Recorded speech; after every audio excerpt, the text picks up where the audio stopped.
Welcome to the Big Book Roundtable in the RICO 12 family of recovery resources. We are targeted at people from all backgrounds, faiths, places, fellowships, and anybody dealing with addictions of all varieties, any manifestation of the disease of alcoholism. RICO 12 is also a resource for those who are curious or have loved ones who struggle with these things. My name is Justin B. I'm a child of an all-powerful and perfectly loving God and a multidisciplinary addict living in miraculous recovery one day at a time, and I'm blessed to be the moderator of this roundtable. I'm joined today by David G. and Nikki M. as always. So why don't we take just a minute here and have each of them introduce themselves. David, why don't you start us off today? Sure, absolutely, Justin. Thank you for your service. Always good to be here with you and Miss Nikki. I'm David G. I'm an alcoholic addict of many sorts from Oklahoma, USA. Gifted with recovery since August 8th of 94. Super glad to be here. Thank you. Thank you, David. How about you, Nikki? Come tell us a little bit about what's going on in your life. Hi, everybody. I'm Nikki M., and I'm just really grateful. I mean, I'm looking on the screen at these two guys, and they're a sight for sore eyes. I mean, I'm just happy. And it's just a great day to be alive. That's what I can tell you. I'm really just happy to be at the table with my magic book and two humans that really haven't failed me. Not yet. Well, if we haven't failed you yet, we may do that at some point in the future, but hopefully not. Hopefully not in a way that causes major issues, because by trust in the arm of flesh, I'm going to cause myself a lot of issues. So grateful to be here with a couple of people that I know and love, and I'm so grateful to be associated with also.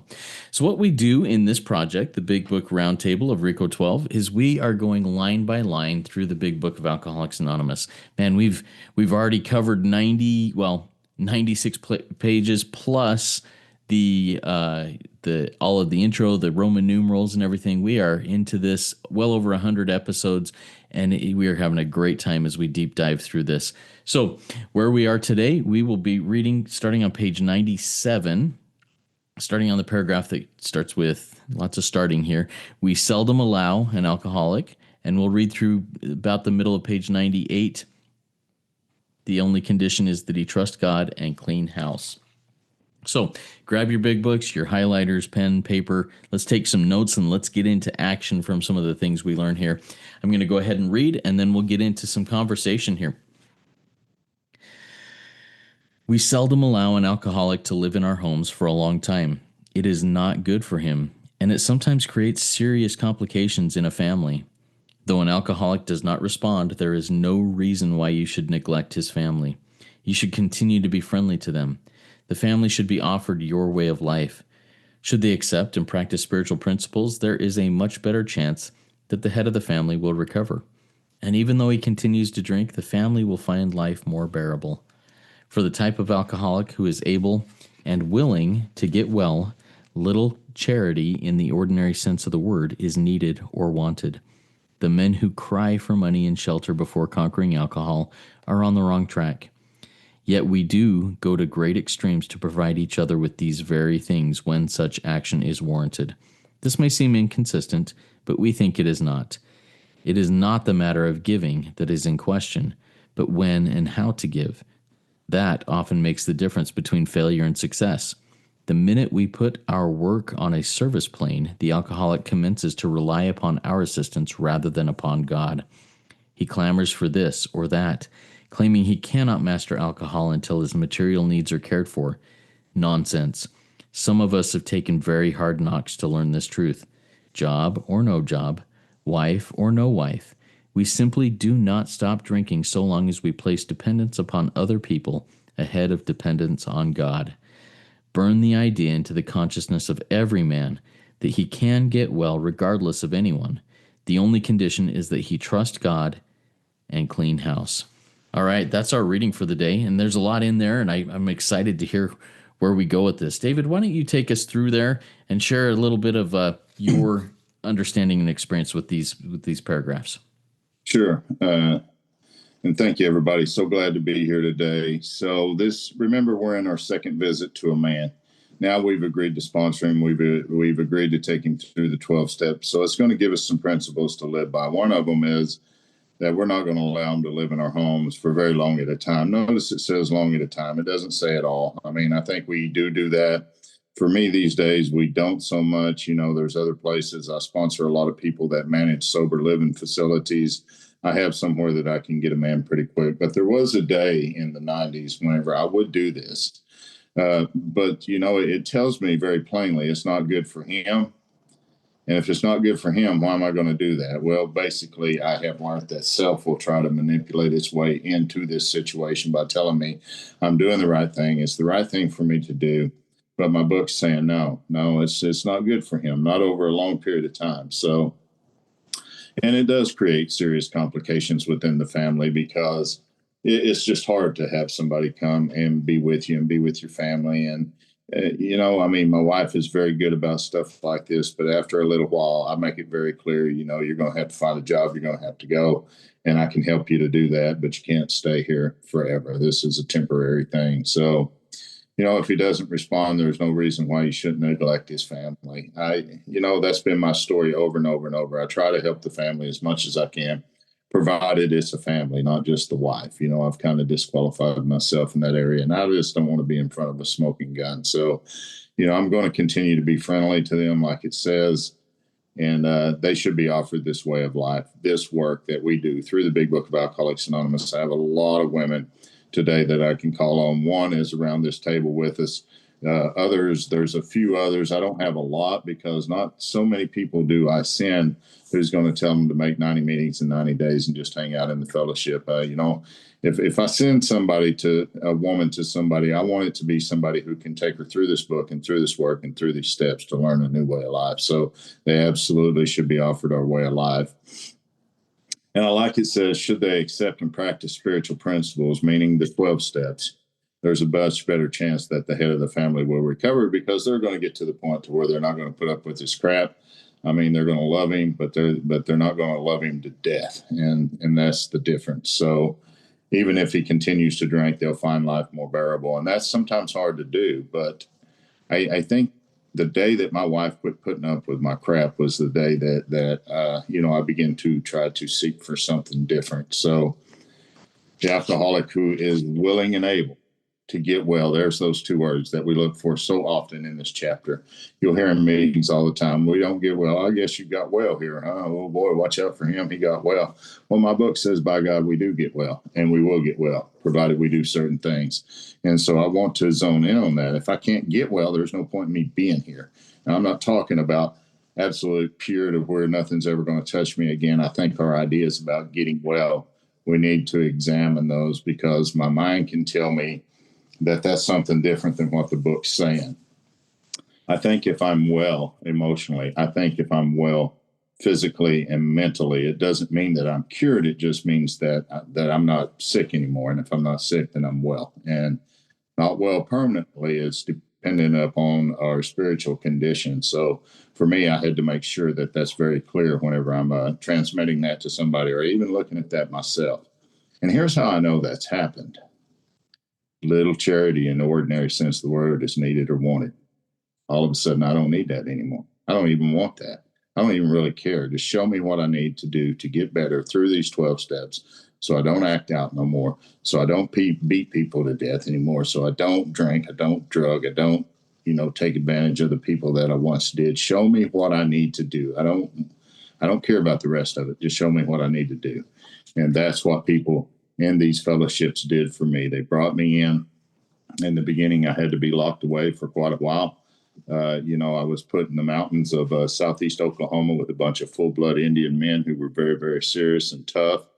And that's what they did. They taught me, you'll get what you need. You may not get what you want here, but you'll get what you need. And that's exactly what happened. So men who cry for money and shelter before conquering alcohol are on the wrong track because that becomes our God. If we're not careful in the rooms, we have to be careful of that because I will start seeking more for that than I will for getting myself straightened out spiritually. And if I do that, I'm definitely on the wrong track. But I love it says we go to great extremes to provide each other with these very things. And we do. It's about helping each other. It's not about you taking care of me or me taking care of you solely. It's about, being brothers and sisters and shoulder to shoulder walking this path. So it may seem inconsistent, but I don't think it is. So I love this. We used to give out T-shirts. In fact, I'm wearing one today that for our group. It was the Broken Bottle Group, and on the back it's got the phrase that says God is either everything or else he is nothing. It's got the picture of a bottle that's broken and all this stuff. And every speaker we would have come at the end of the month and speak at our meeting. It was a huge meeting. I incorporated this into our format. It's not a matter of giving that's in question, but when and how to give. So the way that I give to you is because of the service you've done here for you tonight. I would like you to have one of these shirts, and you can pick your own color. I mean, we had tie-dye, every damn thing. It's pretty wild. So, but in this sense, it's talking about making the difference between failure and success. And I want to be successful in what I do and the work I do with other alcoholics and addicts here. I do. And so when the book's saying that it's making the difference between failure and success, I want to pay attention to that. And it's telling me whenever I put my work on a service plane, and people begin to rely upon me rather than they do upon God, or they're needing a place to live, and so I give that to them, or if they need money and I give that to them, and they start relying upon me more than they do upon going to meetings, working the 12 steps, meeting to get together in the book, clamor for this or that. No, I can't quit, until this happens and that happens. And so then I'm on the wrong track with it. So, but I love this, and it says this, and it's fixing to get pretty deep into what we're about to go into here. It says, job or no job, wife or no wife, we simply do not stop drinking or acting out or whatever it may be, as long as we place the dependence upon other people ahead of upon God. See how it keeps coming back to spirit, back to spirit, back to spirit. Over and over, we read that through here on the alcoholic commences to rely upon our assistance rather than upon God. It's coming back to spirit. Right here, it's saying, so long as we place dependence upon other people ahead of dependence upon God. That means my sponsor, that means meetings, that means my wife, that means anything, etc. This is not based on circumstance, it's based on spirit. And if I'm not doing that right there, then I'm in big trouble. So burn into the consciousness of every man that he can. Look at these two words again. Get well regardless of anyone, even me. But there is a condition that he trusts God and clean house. So, we're not in the higher power business. This is about God. Look how many times this has brought us back to spirit. So this is a powerful part of the book. And trust me, if you're sponsoring somebody, I had a guy come to me a few years ago, and he had worked the steps, and he'd been sober for quite a while in the S fellowship as well as the AA fellowship, and he just wasn't having any progress with his sponsors. I mean, his sponsees. And so he come to me and he said, man, I see that you're having a lot of success in working with others. What are you doing to do that? And I said, well, the question becomes, what are you doing? And he said, well, I'm meeting with them one time a week and we're reading through the book. And I said, really, one time a week? Why would you do that? And he said, because that's how it was done with me. And I said, how long had you been sober when you started trying to get sexually sober? How long had you been sober and been around the 12 steps? And I think he said 8 to 10 years. I said, so you could take one reading a week and be okay. But the new man can't do that. You should be reading with him through this book or having him read the book or however you sponsor him through the book every day. When he's done with one project that I ask him to do, we're moving to the next. We get to spiritual terms. We get to the bedevilment. We end up agnostics. He finishes those. We go. And he's like, so you're doing that every single day? Yes, of course. Because if you're not, then the ego of the practicing addict will come back pretty fast. And all of a sudden, the next thing you know, he's out the door again. And that's what was happening to the guy. And so he just changed up the way that he worked with people. He began to work with them every day, provided they were ready, take them through the steps. As soon as they were ready to move, he moved. And all of a sudden, his sponsorship lineage changed. He began to help people the right way. And that's what it's saying. Quit trusting on your own ideas about how this shit works. It's laid out in a book specifically for what we should do here. So I need to burn into the consciousness of that man. He can get well regardless of anyone, including me. But there is a condition. He trusts in God, not David, not this and this, but you're going to have to clean house. And notice it says and, so that means there's more. It's not only just, okay, trusting God, we're good. No, we're going to need to clean some house. We're going to need to take inventory. We're going to need to make some amends. We're going to need to clear some things up that has you blocked from the channel of this consciousness. And once that's gone, man, that power just flows in and through us and to us. And it's a beautiful thing. It has been for me. So really grateful to be here and share on this part of the book. Thanks, Justin. Yeah, thank you, David, for deep diving in there. Nikki, it's your turn. Why don't you take us through those paragraphs and point out some things that stick out to you? I will, and thank you, and David, thank you. Just you do such a great job of explaining this book, and I love what you said. These are exact instructions, so if you follow them, you will get well. Now it says we seldom allow an alcoholic to live in our home. I have one living in my home right now. Okay. He's recovered. He's my fake son. He's my age. He's 1 year younger than me. His mother died during COVID and we met. He was dying. He was sober and he was dying on all the process, the sex and the love. And we've not only become good friends, he's my fake son who's only a year younger. So we do on occasion, but guess what, everybody? He pays me money and I'm grateful to have him. And so he won't be here long because he's on his way to Europe. But, there are times, and again, is it helpful? It's very helpful right now to have him here. Grandma and I love this guy. But no one's coming in my house for a long period of time. And I certainly am not discussing it without the people living in the home. Grandma lives in my home right now, and she loves her little fake grandbaby. Anyway, that's that. The family should be offered your way of life. My line out, Al-Anon. That's how I came in through the rooms, is through Al-Anon. See, I came in here through Al-Anon because I suffer the family disease of alcoholism. So everybody in the family should be in the Big Book, in Al-Anon, and armed with the facts of this disease. They should accept and practice. See, this is a practice. Are you getting your family to practice the spiritual principles? Are you inviting them to have gratitude? Very simple. You could play games with your family. Is everyone adding to the gratitude board every day? Are we even saying thank you over our meals as a family? I just started doing that recently. We've never prayed over our meals as a family.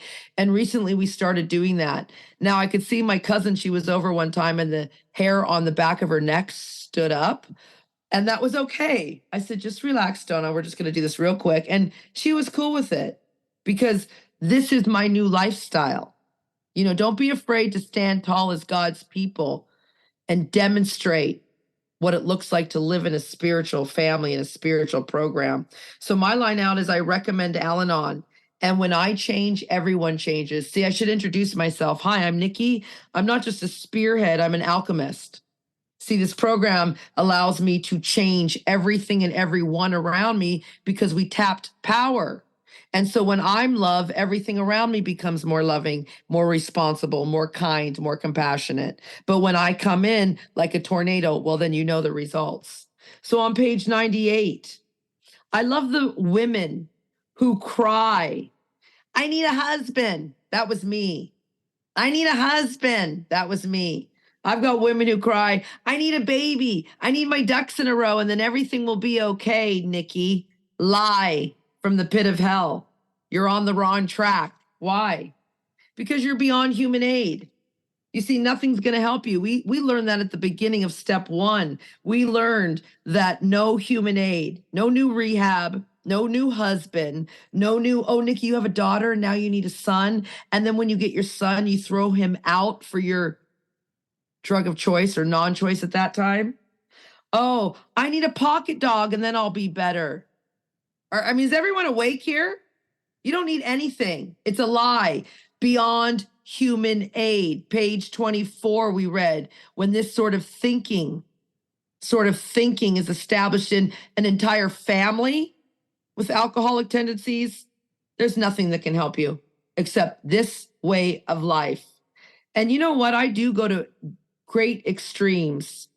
I do. I'm letting, my brother take over my whole basement downstairs, but I'm grateful to do it. There's no resentments involved here because I want to provide the people I love with the very things that were given to me so freely, And I want to say this, my caveat, when it says, when such action is warranted, if they're not showing action, they're not showing they want it, you're just coddling people. My son is old enough to go out. When he was 15, I'll never forget it. I said, you know how to buy pot? You certainly know how to go out and touch, those things that are between a woman's legs. And it seems that, you know how to buy pizza and all those things that go with it. So I'm not going to hold your penis either, son. Figure it out. See, I didn't coddle my son. And when he came over, Justin, the other day, and David, he turned 21, he stood tall. He's independent. I said, son, I have nothing to give you right now. I'm in a kind of a financial tight spot with this legal battle of my neighbors. And he said, Mom, I need nothing. I need nothing. You see, you don't coddle people, Al-Anon codependents.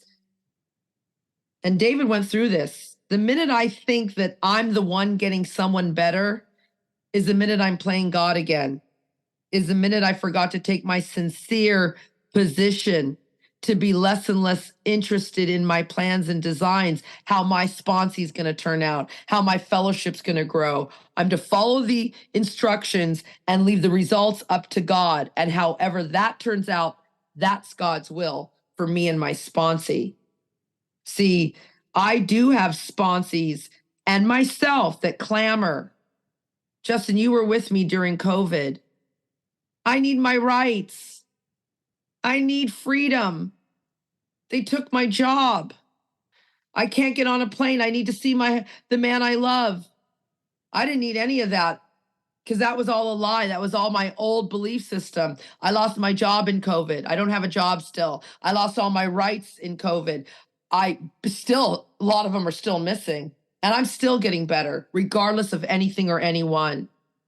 I don't need a job to get better. I certainly have found out through this program, I don't need a husband to stop thinking about my selfish self all the time. And I like to burn the idea. It says burn. That's why I get loud. A lot of people, Nikki, you're so loud. Nikki, you do this. Nikki, you're so aggressive. Nikki, calm down. Well, when you have someone living in your home, my mother, who has a husband who took a pistol and blew his head off in front of her, you too will burn into the consciousness of everyone you meet who suffers from this family disease of alcoholism, that they can get well regardless of anyone or anything. The only thing they need to do is follow the exact instructions of this big book, and they will walk free. I get radical, Justin, and I like to burn because I don't want anyone else to live the way I do or the way anyone else has to in this untreated disease of alcoholism. It's a disease that affects everyone. So get everyone in this way of living. I hope I burned that enough. It's burned into my consciousness, at least for the next 5 minutes, and we'll see if I hold on to that. So I've got a couple questions for you. David, let's start off with you. You talked about an experience you had in, I think you said, the mountains of Southeast Oklahoma, when you were told, hey, you're going to get what you need, but you may not get what you want. Talk to us a little bit about the difference between getting what I need and getting what I want in the disease of alcoholism. Yeah, absolutely. And thank you guys so much. I love your passion, Nikki. If you guys go back and listen to some of my earlier tapes in life on YouTube and Spotify, you will see I was exactly like her. All right, now I love you. Get the hell out. It's like, I love it. So I see me. I tell my wife all the time, I get to meet me at these meetings sometimes. Okay, Justin, thank you so much for that question, bud. What I needed, man, was I needed to be sober, number one. I needed conscious contact with God. What I wanted was a job, a place to live, someone to take care of me, someone to hold me up until I could get on my feet and then go do what the hell I wanted to do. I needed to come into this higher consciousness. And that's what they did for me. They started giving me what I needed. They said, you want to stay here? You're going to work. Now, I'm not saying go out and get a 40-hour-a-week job. You're going to cut the grass. You're going to cut wood for the ceremonial fire that we do every Friday morning. You're going to participate in putting the lodge up and taking a lodge. You're going to, you will get what you need, but you're not always going to get what you want. What I've come to learn through that is a really good work ethic through the years. I never had one before getting sober. I just really didn't have one. And that taught me what I needed. I needed that to advance in life to get to where I'm at today. There was things that they did for me in that ceremonial lodge. They prayed for me. They prayed over me. They prayed. And that's what I do today. Like before we come to the round table, before I speak at a conference or I do a Big Book weekend. I got one coming up this weekend in West Texas. And they taught me to pray, and that's what I needed. But what I wanted was, I wanted to get the hell out of there so I could hurry up. I remember telling them, I didn't come here to work. I mean, they were working the hell out of us. I mean, we were doing all this stuff, and I was like, I didn't come here to work. I can do that at home. They said, no, you can't.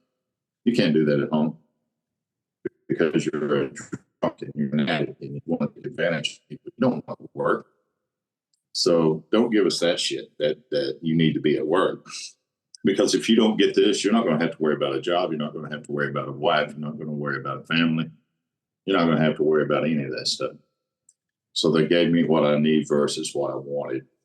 Now, through the years, I've lost sight of that a few times. I'll get to where I want, mainly material things. But today I can honestly tell you, not only do I have everything that I want, I have everything that I need. I really do. And I have a family of fellowships all over the world today that love me.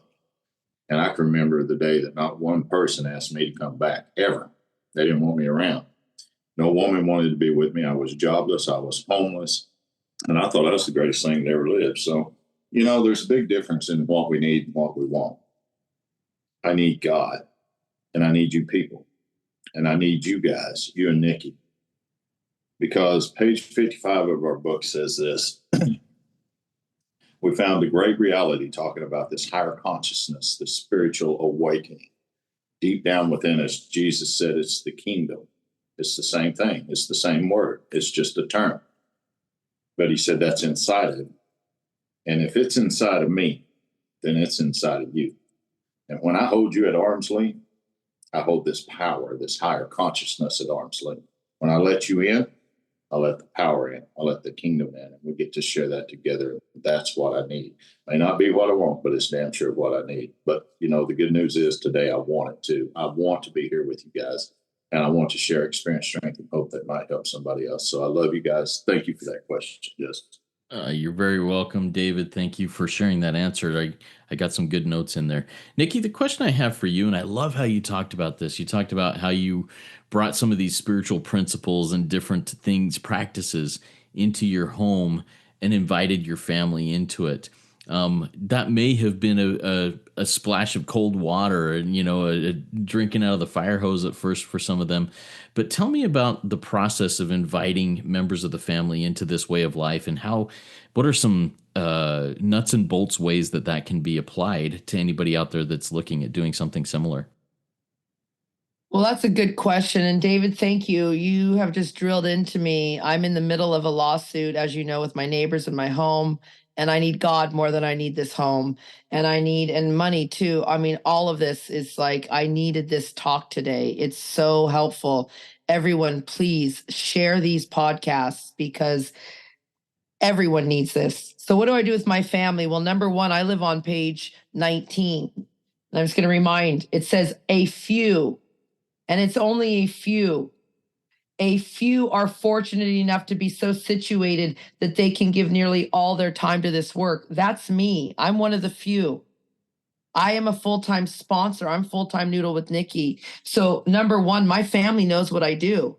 I'm a soul surgeon. That's what when you go to fill out an application at like you get a new doctor, you're going to go see the chiropractor, and they say, what's your occupation? And I put servant of God.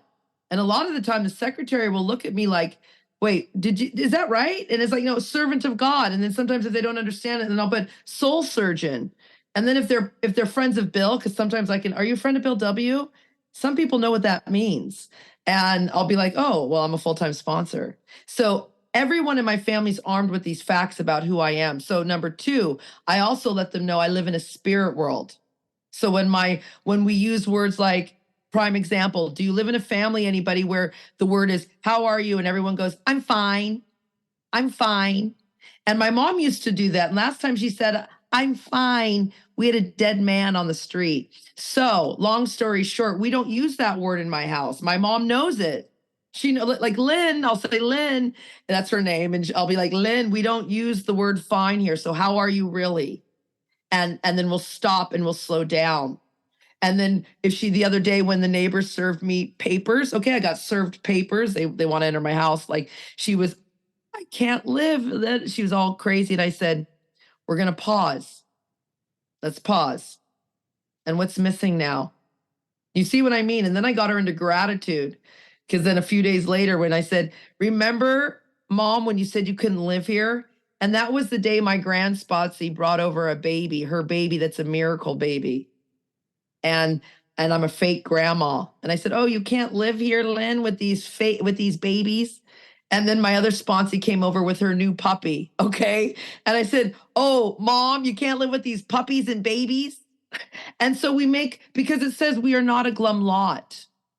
See, we're not a glum lot. And it also says on page 58, rarely have we seen a person fail who's honest. And I'm very honest. I stand tall and I let my family know I'm not human anymore. I've entered a spirit world. So don't come at me with these things. I'm not afraid to be my authentic self, because I've told my family what my issues are. I suffer the family disease of alcoholism. My amends to my children wasn't, I'm sorry, and writing a letter. It was, I actually threw you out in my disease for a man, son, and I will spend the rest of my life making it up to you. See, I want him to know the truth. And that's how I bring my kids and my family into the spirit world, is by being radically honest, standing tall as God's people, letting them know I'm special and so are you, but you've been programmed. I've apologized for the programming, and I've woken them up to the real programming, that if they want this lifestyle, they can have it too. They need to trust God, and they can learn how to clean house by following these 12 steps with me. I hope that answers the question. Yeah, I think so. I think it was really good. Thank you both, David and Nikki, for that. Let's go through and do a quick takeaway that each of us had in this conversation. David, let's start with you. What's a takeaway that you have that you can take into your day today? Well, I think, is burn the idea. See, there's the key word. See, my ideas haven't always been burned into the consciousness of getting well or getting better or getting into conscious contact with God. Those ideas have been burned into other areas of taking advantage of people, doing what I want for my own gain, making a lot of money so that I can live and people can say, oh, look at him. So, the takeaway for me today is burn into the consciousness, not only of myself, but every man, not a few, every man, that he can get well. But there is a condition. And that condition is trusting God and cleaning the house. And so that would be my takeaway. Thank you. Thank you, David. How about you, Nikki? What's your takeaway? Well, that I just love all three of us too much. But besides that one, the big book thought is well. David just drilled that in. It's twice on this page. And it was like, no one's perfect. Okay, we're not perfect here. We're just getting well. We're not getting perfect. That's for God. So when you mess up, when you say something to your neighbors that is wrong, it's not that I'm a bad person. It's not that I need to go and pick up a chip and start at day one. No, it's that I'm just performing this work well. I'm not a saint. Thank you. Thank you, Nikki. Thank you, David. My takeaway is summarized in this. Job or no job, wife or no wife, we simply do not stop drinking as long as we have a place. I can get well no matter what the situation is. My happiness, my serenity, my peace, my satisfaction of life has a lot less to do with the circumstances of my life and a lot more to do with the focus of my life. Am I focused on these principles? Am I focused on that power greater than myself? Am I focused on helping others? If so, my circumstances are secondary to the satisfaction I feel there. And that's my takeaway from this. Everybody continue to follow along and join with us. If your higher power is poking at you and saying, hey, support Rico 12, have at it. We're grateful to receive any kind of donation, small, large, whatever it may be, to help us in continuing this process. Come join with us in the fellowship of the Spirit, and come trudge this adventurous and amazing road of happy destiny with us. Work it. You are worth it.